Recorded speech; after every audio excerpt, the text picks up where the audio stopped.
Pernah nggak sih Anda lihat sebuah bisnis yang kelihatannya rame banget di media sosial, followersnya banyak, likes-nya bejibun, tapi kok penjualannya gitu-gitu aja? Nah, ini loh sebuah paradoks yang sering banget bikin para pengusaha pusing tujuh keliling. Hari ini kita akan coba pecahkan misteri itu. Oke, yuk kita bedah bareng-bareng. Ini pertanyaan krusialnya. Di luar sana tuh banyak banget ide brilian. Produk-produk keren, tapi mereka kesulitan mengubah perhatian jadi pemasukan.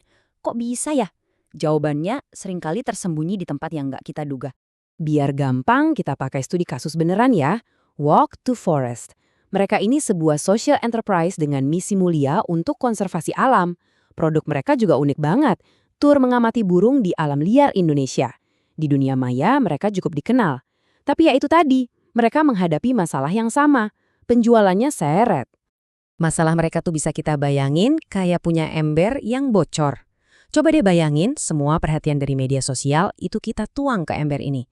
Harusnya kan penuh ya, tapi nyatanya pendapatan yang keluar cuma setetes-tetes. Wah, ini pasti ada kebocoran besar di suatu tempat. Nah, pertanyaan selanjutnya, gimana dong cara kita nemuin lobang itu? Kan sebelum kita bisa nambal, kita harus tahu dulu persisnya di mana letak kebocorannya. Terus kita harus mulai cari dari mana? Nah, disinilah kita butuh semacam peta, sebuah alat diagnosa yang pas. Dan inilah alatnya, Pirate Matrix. Kerangka kerja ini juga dikenal sebagai AARR, yang diciptakan oleh investor Dave McClure. Kenapa namanya metrik bajak laut? Soalnya, kalau Anda coba sebutin inisialnya, bunyinya jadi kayak AARR, persis kayak seruan bajak laut. Agak konyol sih, tapi jadi gampang banget diingat. Jadi, EARR ini apaan sih sebenarnya?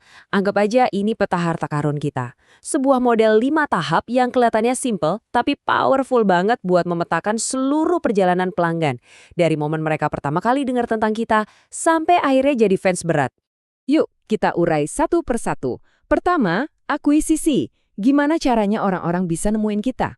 Terus, aktivasi. Pas mereka datang pertama kali, apakah mereka langsung klik dan ngerasa dapat pengalaman yang asik? Ketiga, retensi. Apa mereka balik lagi dan lagi? Keempat, revenue atau pendapatan. Ini nih yang penting, gimana caranya kita benar-benar dapat duit. Dan terakhir, referensi. Apa mereka saking puasnya sampai mau merekomendasiin kita ke teman-teman mereka?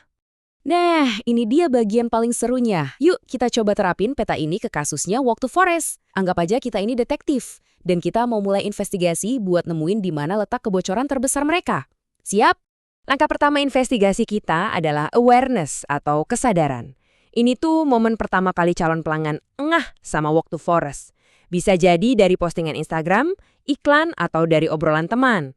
Ini gerbang paling depan dan bagian paling lebar dari corong penjualan. Dan coba lihat angka ini.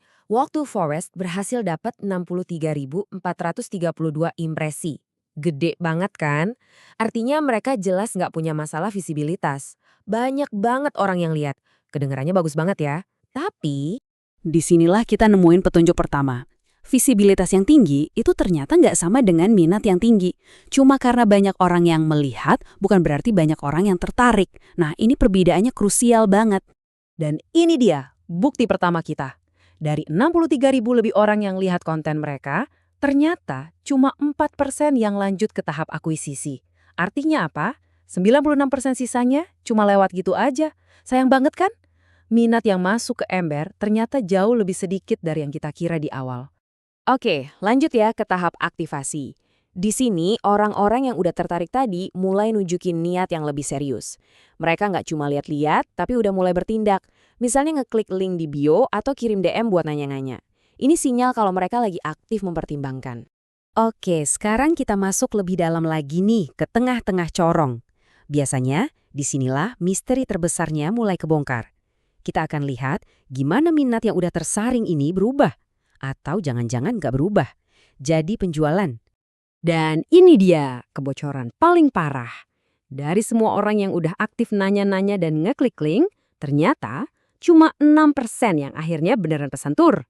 Disinilah hampir semua calon pelanggan potensial mereka hilang. Inilah lubang paling besar di ember mereka. Nah, yang menarik banget itu adalah kutipan dari penelitian tentang Walk to Forest ini.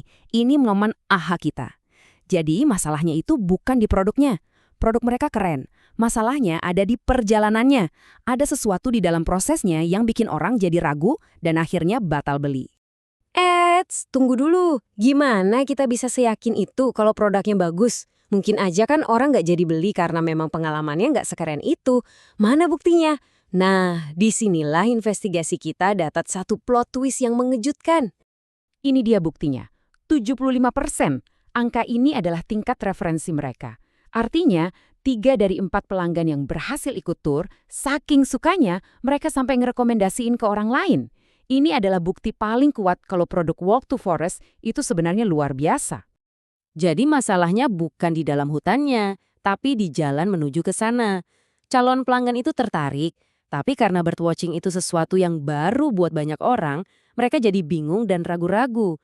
Bukti kalau produknya berkualitas, yaitu tadi, tingkat referensi yang tinggi banget dari mereka yang udah nyobain.